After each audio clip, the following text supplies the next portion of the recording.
line. That sets up our semifinals of Don Beverly against Don Kuntz, with Beverly having lane choice. The other pair, Bruce Allen against David Hutchins. Hutchins having lane choice in the semifinals in Pro Stock.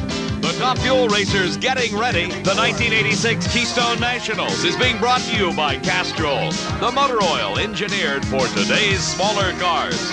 And by Goodyear. Goodyear Eagles. You either have Goodyear Eagles or you need them. And by Fram Bendix Autolite, which are all quality products of Allied Automotive.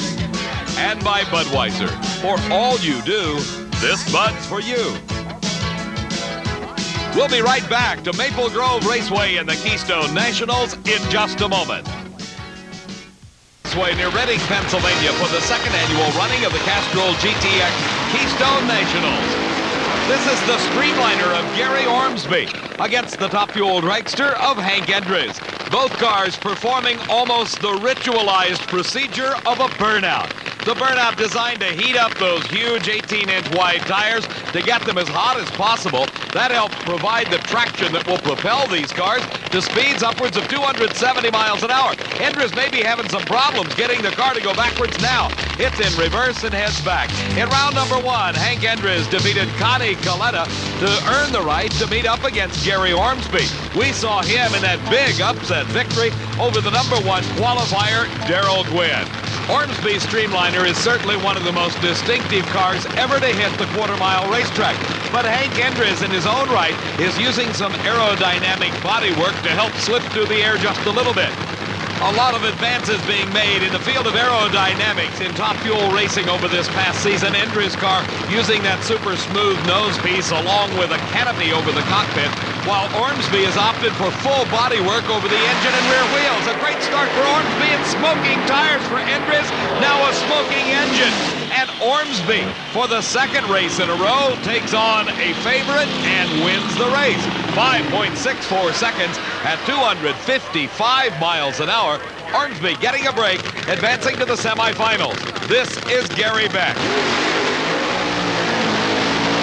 3 times Beck won the national championship. He is a 2-time world champion. He's racing against the defending Keystone Nationals champ. This is Big Daddy Don Garlits. Crew Chief Herb Parks making the final check of that some 3,000 horsepower racing engine nestled in the frame rails behind Don Garlits. Garlits pioneering the use of the canopy over the cockpit, and that aerodynamic nose piece that he describes allows him to sort of punch a hole in the wind and drive right through it. Let's go to the far end of Maple Grove Raceway and Steve. Well, Gary Ormsby's good fortune continues. In the first round, it was low qualifier Darrell Gwynn who lost traction, smoked the tires. Now Hank Endres has engine problems. A 564, but you're headed for the semis no matter what it is. Sometimes we get lucky, Steve. I mean, what can I say? We're 2 530 cars and we're in the next round. You've had enough bad luck this season to deserve a little, I think. Boy, that's for sure. So maybe it's our turn. And Steve, you know, there's still another 530 car that Ormsby may have to face, and that's Don Garlits. You saw a little bit earlier when Don Garlits defeated Jimmy King, running a 5.36 second elapsed time to establish low ET in the meet. For Gary Beck, his first round opponent was Eddie Hill. Beck won that race and now is facing Don Garlits in round number 2. The 45-year-old Beck has had a great career in drag racing. He has won 19 national events, but it has been since the World Finals in 1985 since he has graced the winner's circle. For Don Garlits, he's coming off one of the biggest wins of his career, taking home his 8th U.S. Nationals title just a couple of weeks ago. Beck has the advantage off the starting line, but here comes the streamliner of Garlits, cutting through the wind to a 5.44 second, 264-mile-an-hour charge. That moves Garlits into the semifinals. Beck made a valiant try in his starting line effort. As we look again, you see Beck's car in the far lane move just a little bit quicker than Garlits. That was about 2/100ths of a second advantage off the starting line, but it was a very smooth run for Garlits' Streamliner. The tires not slipping a bit. He extended his lead. It was a full car length when they crossed the finish line. Well, a 544, 264, Don, will put you in the semifinals, but no help as far as those records are concerned. We're not worrying about records. We just want another round, and that's what's important, Steve. I really wonder, though, if conditions, they're not quite as good now. The temperature up a bit. Yeah, we've lost 1,000 foot of air. It may come back, though, before the day's over. You never know. Okay. Big Daddy goes into the semis. Steve, that round win increases the points total for Don Garlits in the World Championship chase. Here's the man that won the World Champion title in 1984.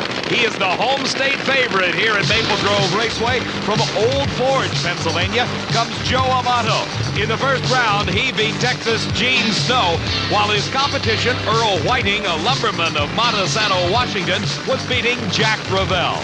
Whiting, teamed with engine builder and tuner Gaines Markley, is in his rookie season as a top fuel dragster driver. He had some hired drivers prior to this, but tried it, liked it so much, he decided he's going to take it up and is now facing Joe Amato. He owns a performance parts warehouse distribution operation on the eastern seaboard. And for this huge crowd that is jammed into Maple Grove Raceway, the largest in the history of this track, they think Joe Amato is absolutely the best. Amato in the near lane, Whiting in the far lane. Amato builds up a lead off the starting line. He dances a bit out of the groove, extends the lead, though, and wins it by a substantial margin. His wife, Jerry, is happy with that win as he goes into the semifinals with a great 5.47 second elapsed time. His speed, 256 miles an hour. The next race engine comes to life. The burnout's underway in the far lane, Dan Pastorini, and this is Dick LaHaye. In his second full season of Top Fuel racing, Dan Pastorini, the 37-year-old former NFL quarterback, has made quite a name for himself. He's already won his first national event title, winning this year's Southern Nationals here at the Keystones. In round number 1, he beat John Kerry. Meantime, Dick LaHaye defeated Shirley Muldowney in the first round, and he had a great 5.40 second elapsed time, indicating that he's certainly got the performance potential. Well, Dave, as you heard, a giant roar from the partisan Pennsylvania fans. Joe, a 5:47, you are semi-bound. Yeah, Steve, the car's running real good this weekend. You know, we've got a lot of hometown crowd here, and we've got a lot of people from the warehouse, and so it's really exciting to do good for the hometown crowd. You know, the car's running good. We've been consistent all weekend running in the 540, so it's a big thing here what Dick LaHaye runs, because lane choice could be important. Stevie obviously is picking Dick LaHaye to win this race, but Pastorini may have something to say about it. Both cars set, waiting for the green, and it's a smoking start for LaHaye. Pastorini smokes the tires, but look at LaHaye recover. And to the finish line by a car length, Dick LaHaye wins the race in 5.82 seconds. His speed, 241 miles an hour. Off the pace just a little bit, and that gives the lane choice to Joe Amato in the semifinals of Top Fuel. Our other pair finds Don Garlits going up against Gary Ormsby. Will Ormsby's luck hold? We'll find out in a few moments. Garlits has lane choice in that race. Well, Dave, before this race, Dan Pastorini told me, Steve, I get my second-round dance partner again. Dick LaHaye only never lets me lead. You let him lead for an instant, and it almost hurt you. Well, it sure did. The thing went out and come loose and started smoking the tires, and I pedaled it once, and it didn't catch, and I pedaled it again, and it didn't catch, and so I stuck it in high gear and stepped back into it, and then it was okay, I guess. Well, it was certainly okay with this young cutie. We'll be right back at the Castrol GTX Keystone Nationals.